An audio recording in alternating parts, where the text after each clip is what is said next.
Jawohl, es ist Herbst und das bedeutet eins: Jetzt kommen ganz viele neue, frische Gravelbikes raus, auf die wir uns seit Monaten schon freuen. Wir schauen uns jetzt 7 Bikes an. Da ist für jeden Geldbeutel was dabei. Wir haben Bikes für unter 1000 Euro und wir haben Bikes für über 3500 Euro im Programm. Das erste Bike, das absolut kein Geheimtipp ist und auch 2021 natürlich auf keiner Liste fehlen darf, ist das Cube New Road. Das Bike ist schon länger ein fester Bestandteil der gängigen Gravel-Bikes, aber für dieses Jahr, für 2021, hat Cube nochmal ordentlich nachgerüstet, die Farbpalette um einiges geiler gemacht und ein ziemlich schickes Pro-Modell rausgebracht.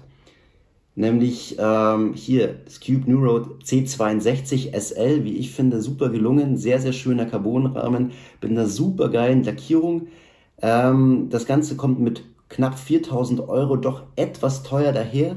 Wir haben aber die Möglichkeit, auch die gleiche Geometrie in einem sehr, sehr viel günstigeren Einsteigermodell zu kaufen. Und hier ist das Cube New Road Pro für unter 1000 Euro im Segment. Und das sieht schon sehr, sehr spektakulär aus. Für Cube ungewöhnlich dieses sandfarbene, ja eher gedeckte Farbschema. Ich finde es super gelungen, gefällt mir wahnsinnig gut. Big up an die Jungs von Cube.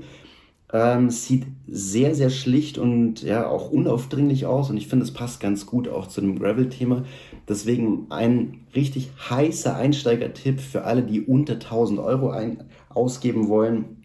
Wir haben hier eine 2x10 Übersetzung, also damit kommt man auch die steilsten Berge mit wenig Kondition hoch. Man hat eine Tonne von Anschraubpunkten und ja, auch die Sattel- und Bremszüge sind integriert. Das macht das Ganze noch ein bisschen schlichter und schöner. Ich finde, das ist ein rundum gelungenes Einsteigerbike und ja, Cube nimmt diese Kategorie Gravel jetzt noch ernster, was mich als Gravel-Buddy natürlich umso mehr freut. Denn je mehr Leute Gravel fahren, desto mehr Gebrauchträder gibt es auch und da bin ich ja besonders scharf drauf. Das nächste Bike wird so schnell wahrscheinlich nicht im Gebrauchtsektor landen. Das ist ein absolutes Toprad. Das ist Cannondale Topstone Lefty Free. Wenn man sich hier das Bike anschaut, unfassbar geile Geometrie. Es hat eine Dual Suspension, also hinten diese gewohnte Cannondale Suspension, die nennen das Kingpin. Das heißt, der Hinterbau flext und bewegt sich ein bisschen mit dem Fahrer mit. Das dämpft die härtesten Schläge aus, finde ich jetzt ganz spannend, weil ich ziemlich viele Single Trails mit dem Rad fahre und das dann auch immer ja für die Komfortabilität ausschlaggebend sein mag. Und ich bin ein riesengroßer Fan von der Lefty-Gabel, die ja in den 90ern ja schon für extrem viel Furore bei Mountainbikes gesorgt hat. Cannondale hat die Gabel jetzt ein bisschen umgebaut, so dass sie immer noch eine Upside-Down-Gabel ist, auf der linken Seite natürlich vom Reifen ist und halt nur auf einer Seite ist. Das sieht von oben super strange aus, man muss sich dran gewöhnen, aber ich finde es mega geil, dass sie die Gabel jetzt auch an einem Gravelbike verbaut haben und kann es kaum erwarten, diese 30 mm Gabel mal auszuprobieren. Ich glaube, man kann sie sogar komplett locken, das ist sehr praktisch in der Ebene, wenn man halt einfach normal fahren will, ohne dass man zu viel Kraft in die Gabel hineintritt. Dennoch, ich finde es ein sehr, sehr geiles Rad für ja, sehr viel Geld natürlich, knapp 4000 Euro, 3700 kostet das. Kriegt man aber auch ein sehr, sehr gutes Komplettpaket mit extrem viel Reifenfreiheit. Man kann hier 650Bs mal 47C Reifen sogar hineinbauen, also wie bei einem Mountainbike fast. Und auch die Videos von dem Bike sind ja super geil gemacht. Die sind mehr am Mountainbike orientiert als jetzt am klassischen Cyclocross oder Rennrad. Auch hier gibt es eine Masse an Anschraubpunkten und auch dieses Speed Release Through Axle finde ich besonders spannend, weil wenn du dein Rad einfach mal schnell ins Auto einladen willst, dann willst du auch schnell die Reifen ausbauen und das geht mit diesen Speed Through Axles ja super schnell. Ich finde es ein sehr, sehr geiles Rad für sehr, sehr viel Geld. In so einer Compilation, was es alles an neuen Rädern für 2021 gibt, kann das Canyon Grail natürlich auch nicht fehlen. Canyon hat sich zwar gedacht, never change a running system, die haben jetzt da nichts Bahnbrechendes Neues rausgebracht, bis auf dieses E-Gravelbike. An diesem E-Gravelbike fällt halt auf, dass sie jetzt keinen leichten Motor benutzt haben, sondern einen sehr, sehr starken Motor mit dem Bosch der 4. Generation. Der Bosch CX ist das. Ist ein sehr starker Motor verbaut, der normalerweise eher in Mountainbikes zum Einsatz kommt. Ich glaube, das Ding ist ein richtiger Brecher und der schießt die Berge nur so hoch, hat extrem viel Drehmoment und auch das Bike sieht nach sehr, sehr viel Spaß aus, kommt mit dem klassischen Grail Doppeldeckerlenker, ist nicht ganz billig, ist aber, glaube ich, seinen Preis auch wert. Ich bin mal gespannt, wie das Segment E-Gravel sich in den nächsten Monaten noch so oder nächsten Jahren wahrscheinlich auch noch so entwickeln wird. Sehr spannendes Bike. Was hat Canyon noch? Ja, die gängigen Modelle, die ja wirklich Topseller waren, wie zum Beispiel hier das Grail CF SLX, schwieriger Name, das ja vor allem vom Rennfahren kommt und für Rennfahrer optimiert worden ist, kommt mit neuen Schaltgruppen und mit ein paar neuen Farbkonzepten, ist aber nichts Bahnbrechendes dabei. Wir schauen uns trotzdem mal ganz kurz in die Grail AL Welt hinein. Das sind so die Einsteigerbikes, die ein bisschen günstiger sind, die auch mit einem wahnsinnig guten Preis-Leistungs-Verhältnis aufwarten können. Und hier sieht man schon, wurde jetzt auch nichts Bahnbrechendes verändert. Es läuft einfach. Die Jungs und Mädels von Canyon könnten das Ding verkaufen. Die waren auch relativ früh ausverkauft. Trotzdem, eine Sache ist neu. Das Grail 7 hat eine Schaltgruppenaufwertung bekommen. Das war davor mit 2x10 ausgestattet. Jetzt kommt es mit 1x11 Shimano GRX Schaltgruppe und sieht nach wie vor spektakulär schlicht aus. Ist ein sehr, sehr gutes Rad für, nicht ganz so viel Geld mit 1.750 €. Auch für den kleinen Geldbeutel erschwinglich und hier kriegt man wirklich ein sehr, sehr gutes Alurad mit super Komponenten und einem wirklich durchdachten Geometriekonzept. Wer es ein bisschen teurer haben will oder wer die Schaltgruppen haben will, die elektronisch funktionieren, wie die E-Tab oder die i2, kann natürlich dann auch die CF SLX Varianten der Bikes kaufen. Die sind natürlich dementsprechend teurer. Dieses Bike gibt es auch für Frauen in einer besonderen Farbvariante. Spannend, dass der Markt jetzt auch entdeckt, dass es Frauen gibt, die Gravel fahren wollen, die andere Farben haben wollen, die andere Komponenten haben wollen. Dazu kommen wir gleich nochmal. Und wir schießen zum nächsten Rad. Auch hier, Rose ist ein Topseller, der natürlich jetzt kein Überraschungsmoment in so einer Übersicht bietet.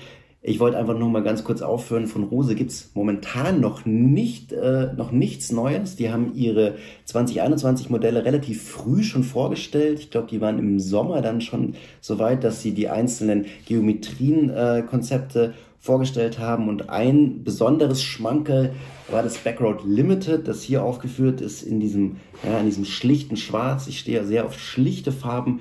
Und bin immer noch mega begeistert von dem ganzen Konzept. Finde es natürlich unfassbar teuer mit über 4.000 €, fast 5.000 €, wenn man sich für die E-Tab-Schaltgruppe entscheidet. Trotzdem, Rose bringt wahrscheinlich auch bald wieder was Neues, Spannendes raus. Die Bikes, wenn sie dann erhältlich sind bald, sind definitiv auch einen Blick wert, wenn man sich gerade neu umschaut, was denn für Bikes für einen interessant sein könnten in 2021. Jetzt aber zu einem richtigen Kracher. Dieses Bike sorgt gerade für mega viel Furore. Ich habe es mir auch lange überlegt, ob ich es mir selber kaufen will, bin aber sehr, sehr zufrieden immer noch mit meinem Rondo Root, wo es auch ein neues Rad von Rondo gibt oder ein neues Line-Up von Rondo. Das werde ich in einem weiteren Video, wo ich die Budget Gravel Bikes von 2021 vorstellen werde, nochmal genauer anschauen mit euch. Also abonniert gerne, dann verpasst ihr das nicht. Hier bei dem Specialized Diverge, da ist ziemlich viel Hirnschmalz reingeflossen. Also wir haben gewohnt sehr, sehr hohe Ingenieurskunst bei Specialized Rädern. Die haben ein sehr leichtes Gravelbike vorgestellt, bei dem sie die komplette Geometrie des Rahmens auf den Kopf gestellt haben. Also sie haben sich da jetzt nicht so sehr an den gängigen Gravel-Geometrien orientiert, sondern sind da sehr progressiv rangegangen, haben einen sehr langen Reach, haben einen sehr flachen Lenkwinkel, kommen mit einem kürzeren Vorbau, sodass die Sitzposition dennoch aufrecht und stabil ist. Das Rad soll sich angeblich sehr, sehr, sehr gut fahren, und Specialized ist mit der Prämisse rangegangen, das Gravelbike neu zu erfinden. Ja, von außen sieht das alles sehr, sehr cool aus. Es gibt ein Topmodell, das kostet über 10.000 Euro. Ich habe jetzt hier mal das rausgesucht für 2.700 Euro. Ist wahrscheinlich für einige von uns die realistischere Preiskategorie. Ja, ich finde es besonders spannend, weil es ja auch dieses Future Shock System im Vorbau oder unterm Vorbau enthält. Das heißt, die gröbsten Stöße werden hier schon rausgefiltert. Finde ich besonders spannend, weil mir immer mehr das Gefühl kommt, dass ich doch eine Federung oder irgendeine Dämpfung im Lenker oder im Vorbau, im Cockpit-Bereich brauche, um schottriges Terrain gut bewältigen zu können. Auch die Anbauteile sind hier natürlich allererste Sahne. SRAM IPEX 11 kommt hier ja sehr gut rüber. Wir haben die Reifenbreite von 38 mm verbaut und natürlich auch, was darf natürlich 2021 nirgendwo fehlen, massenweise Anschraubpunkte für Taschen, für Trinkflaschenhalter und so weiter. Also das Diverge soll sehr, sehr gut sein. Ich schaue, dass ich das irgendwie in meine Hände bekomme und dann auch tatsächlich einen Fahrtest damit machen kann. Ich finde es ein sehr, sehr spannendes Bike. Das nächste Bike gibt es schon länger, hat letztes Jahr auch ein sehr erfolgreiches Jahr wahrscheinlich gehabt. Man sieht es relativ oft, das Bergamo Grandurance. Gibt es auch eine elektrische Version mit Verzurmotor davon. Ist ein Einsteigerbike von der Schwestermarke von Scott, die sind vor kurzem gekauft worden. Und die Hamburger haben jetzt eine Frauenvariante hinterhergeschickt. Finde ich besonders spannend, weil, ja, was braucht eine Frau im Gravel-Bereich anders, möchte man sich fragen. Als erstes ist die unterschiedliche Farbgebung, also die Lackierung ist hier ein bisschen femininer gestaltet. Dieses Purple kommt trotzdem, glaube ich, auch für Männer sehr, sehr schön daher. Also ich finde es super gelungen. Auch die bunte Gabel sieht cool aus. Aber viel wichtiger natürlich, der Sattel ist angepasst an die weibliche Anatomie und das Oberrohr ist ein bisschen niedriger, sodass man leichter auf- und absteigen kann. Also da wurde die Geometrie angepasst. Ich fand es einfach nur mal interessant zu sehen, dass Marken jetzt anfangen, sich vor allem auch auf Frauen als Gravelbike-Einsteiger zu stürzen und wir wohl hier eine neue Marktsegmentierung vorfinden. Vielleicht mache ich dazu auch mal ein Video, wo wir die spannendsten Gravelbikes für Frauen anschauen. Lasst mich einfach gerne in den Kommentaren wissen, ob euch das interessieren würde. So, damit das Ganze jetzt nicht zu lang wird, will ich gar nicht länger euch auf die Folter spannen. Das 7. Bike, das ich rausgesucht habe, und wie gesagt, das ist nur die Spitze des Eisbergs. Es gibt ganz, ganz viele neue Bikes, die wir uns natürlich alle hier auf dem Kanal anschauen, also bleibt gerne dran. Ist ein Bike, das ich schon länger auf dem Radar habe und ich unbedingt fahren will, weil ich glaube, dass Van Rysel, die Eigenmarke von Decathlon, es schafft, dass sie ein sehr, sehr vernünftiges Gravelbike für einen sehr, sehr kleinen Taler, für einen sehr schmalen Taler aufs Parkett legen.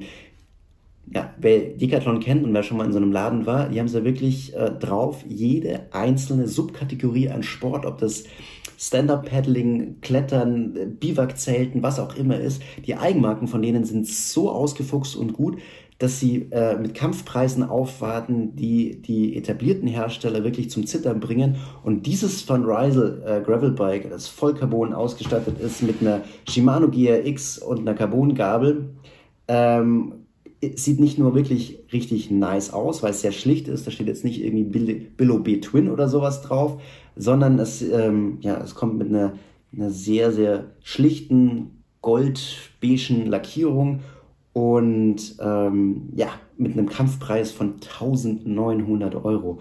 Ob das Bike dann tatsächlich was kann, sei mal dahingestellt, in welcher Stückzahl das Ganze dann auch produziert worden ist, ist auch spannend, weil da weiß man bei Decathlon eben nicht, probieren sie sich da jetzt erstmal aus oder schicken sie da gleich mal ordentlich Stückzahl in den Markt rein, um einfach komplett Marktanteile zu fischen. Wir wissen es nicht. Ich habe mal versucht, zum Spaß eins vorzubestellen. Es sind nur noch die Größe S verfügbar, aber auch da bleibe ich dran. Ich habe die Jungs von Decathlon geschrieben und im Oktober kriege ich ein Testrad von denen.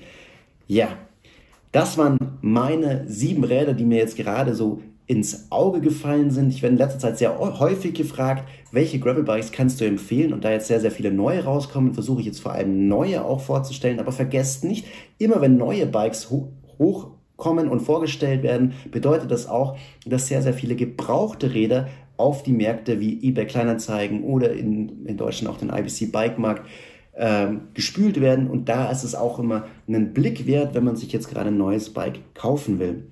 Ich freue mich auf jeden Fall, dass es bald wieder Nachschub gibt, dass die Nachfrage Welle, die jetzt kam zu Gravelbikes, auch weiter befeuert wird.